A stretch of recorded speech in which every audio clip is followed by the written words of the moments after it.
Hello, welcome back to YouTube Portfolio, and this is the second episode. We're going to be going over some news, but first, I want to talk about the stock we bought last week. Now, if you're looking in the upper right there, you can see the stock we bought was Apple.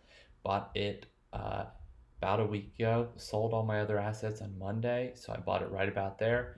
And so far, since our buy, it's up 7.40% today, which came as a shock to me because of especially this bad day that it had September 23rd.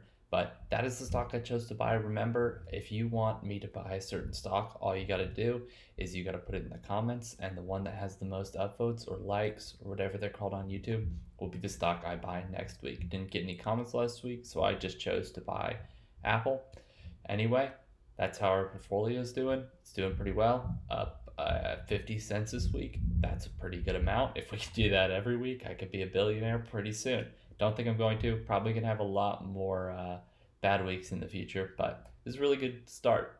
Remember, leave a comment if you want me to buy a stock, and we'll move on with some news. So there is some news with Apple regarding the iPhone 12. Apparently, it's supposed to come around in October. Apparently, early October, Apple's planning an event. There were some leaks. If you haven't seen already, this is what it looks like, or it's supposed to look like. Apparently, the notch size is not going to change, which is a little disappointing. I know we thought that that would change, but I don't think that changes all too much. Apple obviously had their event a few weeks ago. I think it was last week, and it wasn't that big. They announced a new iPad, new Apple Watch. Both of them didn't really change a whole bunch, but I still am pretty optimistic about this company. I think their service move is going to be pretty big, and I think that Apple's doing really well with leading the pack of sorts. Like what they do, people kind of seem to follow, people kind of seem to love, and their ecosystem is pretty addictive. I know I am all in. All right, so the news of the week, the big news is obviously Tesla had their battery day on Tuesday.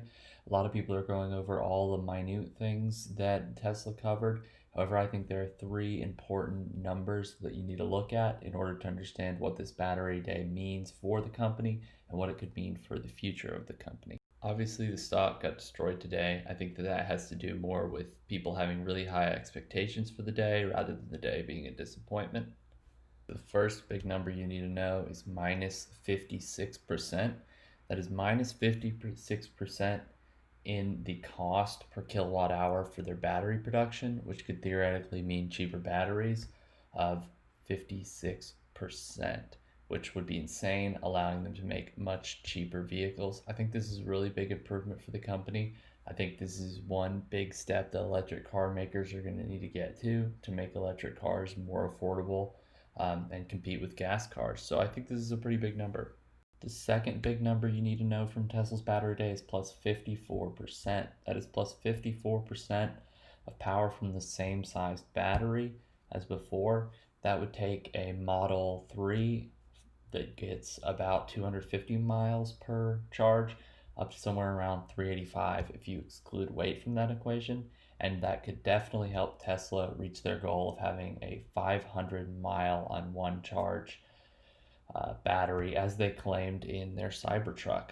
So this is a pretty big step. The last number you need to know is 25,000. Tesla claims that in 3 years they'll have a $25,000 car available, which would be just insane. Be competing with a bunch of other cars out there that you would think of as budget cars, but it would be a Tesla, which this one I'm most excited about. I think it'll be something like a Model 3. At their event, it sounded like they had yet to unveil it, but I'm pretty sure it'll just be basically a Model 3, maybe stripped down a little bit more. Nothing too exciting, but for $25,000, getting a Tesla, that would be pretty awesome.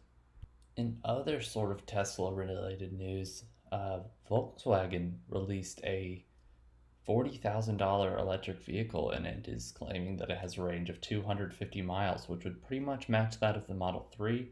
The Model 3 starting price is about 35,000, so this would be $5,000 higher, but it also is a little bit bigger than the Model 3. So this is a pretty cool thing that other companies are kind of getting in the same realm as Tesla. Kind of wonder if they're going to be able to keep up when it comes to their battery facilities, battery production, and stuff like that. But it's really cool to see other companies getting into it. So that is the news of the week. Remember, if you want me to buy a stock, just leave it in the comment down below. You can like, subscribe, you all of that would be greatly appreciated. But most importantly, choose the stock you want to buy, and I will buy it. Remember, this is YouTube portfolio, so I don't make the buys, you make the buys. I'll see you next week with another update. Hopefully, we kill it just like this week.